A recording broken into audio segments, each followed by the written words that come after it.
Convergent evolution is a fascinating principle.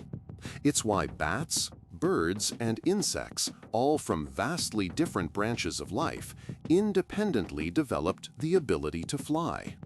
When a specific problem exists, like moving through the air, evolution often stumbles upon the same solution multiple times. A similar, more unsettling convergence happens in human societies. Across continents and centuries, authoritarian regimes with no direct contact often adopt an almost identical set of tools for control. It's not a conspiracy, it's a kind of political convergent evolution, a playbook written by the constraints of human psychology itself. The foundational page of this playbook is about identity. Your brain is a relentless categorizing machine. It has to be. Faced with billions of bits of information every second, it creates shortcuts. The most fundamental shortcut is sorting people into us and them. This isn't inherently malicious, it's a survival mechanism.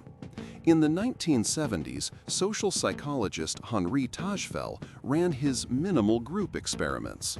He found that people would favor their own group even when the sole criterion for group membership was as arbitrary as a coin toss. We are wired to form tribes. This tribal wiring is the system's primary vulnerability. An aspiring autocrat doesn't need to invent animosity from nothing. They simply have to clearly define the them, the scapegoat, and attach the society's problems to that group. When this happens, our brain's reward system can actually give us a small hit of dopamine. Why? Because by reinforcing our in-group status and blaming an out-group, our brain confirms our place in a safe, understandable social structure. Logic is secondary. The feeling of belonging is the prize. Once the scapegoat is identified, the narrative that demonizes them must be protected at all costs. This is where control of information becomes non-negotiable. Imagine a perfectly sealed terrarium. The ruler controls the light, the water, the air. Nothing gets in or out without permission. This is the goal of a state-controlled media apparatus. It's not just about censorship. It's about reality construction. Competing facts are not treated as disagreements, but as pathogens attempting to infect a pristine environment. Inside this informational terrarium, a strange resonance begins. A single story, repeated by every newspaper, every television channel, and every public official, creates what philosophers call an epistemic bubble. The German National Socialists have a word for it, Gleichschaltung. It translates to coordination or forcing into line.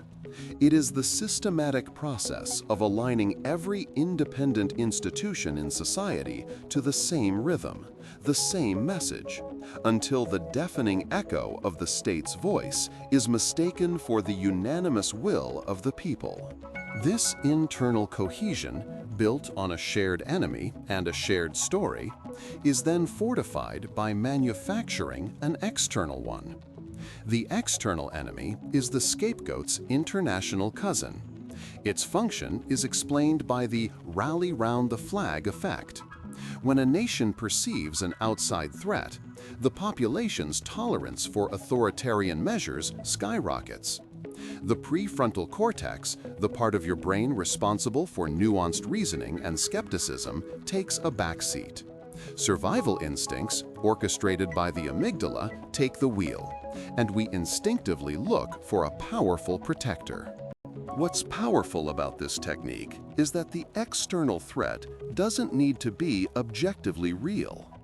A fabricated border crisis, an exaggerated diplomatic slight, or a phantom conspiracy is often enough. The brain's threat detection circuits are not truth detection circuits. The perception of danger is what matters. This manufactured state of perpetual, low-grade emergency becomes the background justification for everything. For surveillance, for restricting travel, for silencing dissent. All are sold as necessary sacrifices for national security.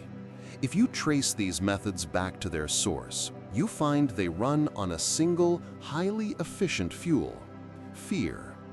Why not loyalty or inspiration? Because from a systems engineering perspective, loyalty is complex and expensive. It relies on the hormone oxytocin, and it must be earned through trust, reciprocity, and shared vulnerability, all things that are antithetical to absolute control. It's a long-term investment with unpredictable returns. Fear, on the other hand, is brutally simple. It is a neurological shortcut. A threatening signal is processed by the amygdala, triggering an immediate, involuntary response that bypasses higher-order thought. A system built on fear doesn't need to convince you that its actions are just. It only needs to convince you that the alternative is worse. It doesn't ask for your heart or your mind. It simply demands your compliance. It is an algorithm ruthlessly optimized for control. So, the Dictators' Playbook is less an invention and more a discovery.